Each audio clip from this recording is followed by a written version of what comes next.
Hi! Welcome to my YouTube channel. This is going to be my very first video and we're going to talk about personal support work.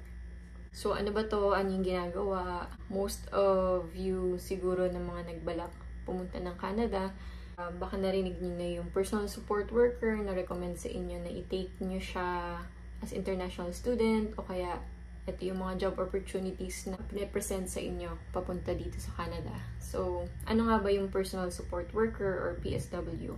Lahat ng healthcare workers dito sa Canada kailangan. So, isa yung PSW na tinatawag or yung personal support worker.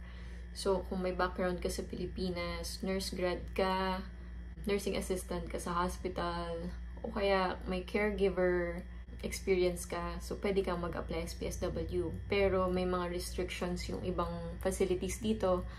Like for example, sa mga long-term care homes, kailangan, at saka sa mga hospital, kailangan may certificate ka or graduate ka ng PSW course dito.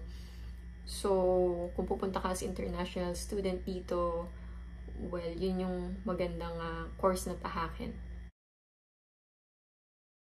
Personal support worker or PSW, sila yung mga tumutulong sa mga taong hindi na kayang mag-perform on their own or mga very limited na yung kakayanan nila to perform their activities of daily living. So, activities of daily living, for example, magluto, maligo, magpalit ng damit sa umaga, sa hapon, sa gabi, companion, mag-grocery, yan. Usually, makikita yung PSW sa hospitals, katumbas niyan sa Pilipinas, nursing assistants, more on long-term care homes, retirement homes, meron sa community-based, sila yung mga nagbabahay-bahay kung kailan lang kailangan sa oras na ganito, kailangan ng companion, kailangan ng kasama ng nanay ko, ng tatay ko, yan. So, bibigyan ko kayo ng idea kung ano ba yung ginagawa ng PSW dito sa Canada. Number 1 is AM care or PM care or yung bedtime care na tinatawag. So, ito yung pagkagising ng client mo. Punta kayo ng CR, hilamos, toothbrush, bibihisan mo sila, pericare, nandyan na din. So, yun yung paglilinis ng private parts nila. Tapos, papalitan ng briefs, kung incontinence pads, yan. So, depende sa client mo kung ano yung need na kailangan nila. Meron kasing mga clients na talagang totally hindi na nila kayang gawin yun sa sarili nila. May mga clients naman na kailangan lang ng assistance. Abot mo to, abot mo yan. O kaya, risk for fall sila. Mga madaling matumba, nanghihina, mga ganyan. Tapos, depende nga, syempre, ipopromote mo pa din yung independence nila as an individual. So, hindi ka doon para mamilit kung, oh, gawin mo to, gawin mo yan.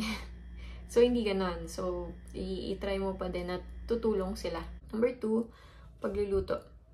So, madalas makita to pag community-based ka. So, ito yung mga meron silang sariling kitchen, yan. Minsan, sa mga retirement homes, yung mga independent living pa naman, meron din silang kitchen. So, ikaw din magpe-prepare ng food nila. So, ano ba? Example, gusto nila cereal. Cereal, bigyan mo silang cereal. O kaya, ito toast mo yung bread, peanut butter and jelly. Depende sa kung ano yung naging routine nila, yung gusto nila for the day, or kung ano yung depende sa dietary needs ng residente mo or ng client mo. Kapag ang client mo kaya pa namang tumulong, patulungin mo sila kasi ipopromote mo nga yung independence sa kanila. So, kung kaya pa nilang mag-spread ng peanut butter sa tinapay nila, go. Kung hindi na nila kayang mag-toast kasi at risk na medyo nanghihina. So, at risk yung safety nila sa baka mapasok, mga ganyan. So, ikaw na yon. So, syempre, i-weigh mo din kung ano yung pwede nilang itulong sa hindi na nila kaya. Basta wag mamimili. Madalas na na-encounter ko sa lunch is more on bread. Sandwich, yan. Bacon and sandwich, egg sandwich, mga ganyan. Pag dinner, dun sila nag-heavy meal. Number 3 is bed making. So, bed making, mag-aayos ka ng kama nila. Nanghihina yung residente mo, client mo, syempre, idamay mo na yung kama since nandun ka na sa kwarto nila, di ba? Minsan may mga soak. So, yung mga soak, yung mga beddings nila, so papalitan mo din yun. Syempre, medyo heavy work na yun.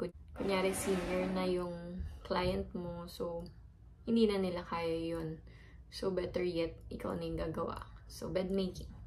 Number 4 is light housekeeping. So, hugas-hugas ng plato, pinggan, pinagkainan, punas-punas ng mga counter, punas ng lamesa na ginagamit nila, o kaya sa dishwasher, kung ilalagay yung mga ginamit sa dishwasher, o kaya tapos ng dishwasher, ikaw na magliligpit nun sa mga kanya-kanya nilang mga lagayan. Wiping, sweeping, and mopping, o kaya yung vacuum. Yan, kasama din yan.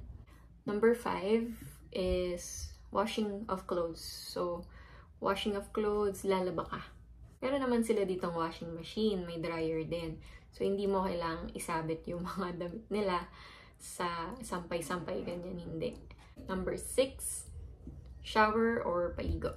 So, i-make sure mo lang yung safety nila, hindi sila madudulas. May mga heater naman yung mga tubig nila dito, yung shower, yung tub. Make sure lang na hindi ganun kainit, tama lang sa pakiramdam ng residente or ng client mo. Syempre, i-test nyo muna. Test nyo sa inyo. Kung tingin nyo parang, ay, sobrang init na, umusok-usok na yung tubig. Syempre, i-adjust nyo na. Tapos, convince nyo na lang yung client nyo na parang okay na, enough na yan.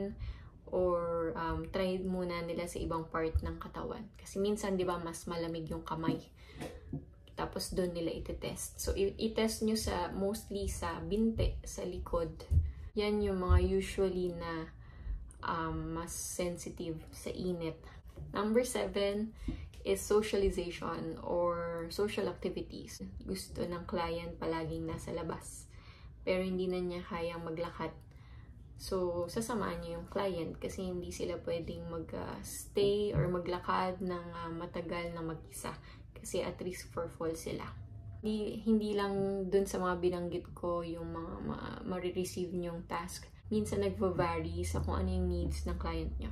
Pag PSW ba ako, matatanda lang yung mga clients ko. Meron ding mga bata. Yan. So, depende sa kung anong facility yung pag-a-applyan nyo. So, dito sa Canada, iba-iba yung tawag sa personal support worker. Hindi lahat PSW yung tawag.